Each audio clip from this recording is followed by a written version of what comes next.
സ്വാമി ശരണം. നാളെ മകരവിളക്ക്, മകരസംക്രമ ദിനമാണ് നാളെ. ശബരിമലയെ സംബന്ധിച്ച് ഏറ്റവും പ്രധാനപ്പെട്ട ഒരു ദിവസമാണ് മകരസംക്രമം, മകരവിളക്ക് എന്നൊക്കെ പറയുന്നത്. പന്തളം കൊട്ടാരത്തിൽ നിന്ന് കൊടുത്തു വിടുന്ന തിരുവാഭരണ ചാർത്തി ദീപാരാധനയാണ് 6:30 നടക്കുന്നത്. ഈ തിരുവാഭരണം ചാർത്തിയുള്ള ആ ദർശനത്തിന് വേണ്ടി പല ഭാഗത്തു നിന്നും, ഇന്ത്യയുടെ പല ഭാഗത്തു നിന്നും വിദേശത്തു നിന്ന് വരെ ആൾക്കാരിവിടെ തമ്പടിച്ചിട്ടുണ്ട് ഈ ഒരു ദർശനം കാണാൻ, പിന്നെ മകരജ്യോതി ദർശനം കാണാനായിട്ട്. കൂടാതെ ഇന്ന് രാത്രി 8:45 മകരസംക്രമ പൂജ. മകരത്തിലോട്ട് രവി സംക്രമിക്കുന്ന സമയമാണ് മകരസംക്രമം. ആ സമയത്ത് പ്രത്യേക പൂജയുണ്ടായിരിക്കും.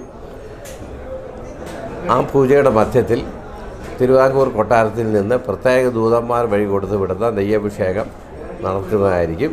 അതും ഇവിടുത്തെ ഏറ്റവും വിശേഷപ്പെട്ട ഒരു പൂജയാണ് മകരസംക്രമ പൂജ. ഇതിനു വേണ്ടിയാണ് ഇത്രയും ആൾക്കാർ ഇവിടെ വന്ന് കൂടിയിരിക്കുന്നത്. 10-ാം തീയതി വന്ന ആൾക്കാർ തൊട്ട് ഇവിടെ ഇപ്പോൾ തമ്പടിച്ചിരിക്കുകയാണ്. പർണശാലകൾ കെട്ടി ഓരോ സ്ഥലത്തും ഈ മകരജ്യോതി ദർശനത്തിനും തിരുവാഭരണ ദർശനത്തിനും വേണ്ടിയിട്ട്. അപ്പോൾ എനിക്ക് അവരോട് പ്രത്യേകം പറയാനുള്ള ഒരേ ഒരു കാര്യമേ ഉള്ളൂ. ഇവിടുത്തെ ആചാരം മര്യാദകൾ പാലിക്കുക, അച്ചടക്കം പാലിക്കുക.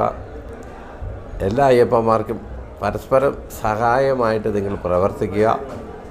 ഈ മകരവിളക്ക് കഴിഞ്ഞ് തിരിച്ച് ഒരൊറ്റ ഇറക്കമുണ്ട് നിങ്ങൾ, അത് വളരെ സാവധാനത്തിൽ ഇറങ്ങുക. മറ്റുള്ളവർക്കൊന്നും ബുദ്ധിമുട്ടില്ലാത്ത വിധത്തിൽ മല ഇറങ്ങിപ്പോകണം എന്ന് അഭ്യർത്ഥിക്കുന്നു. സ്വാമി ശരണം.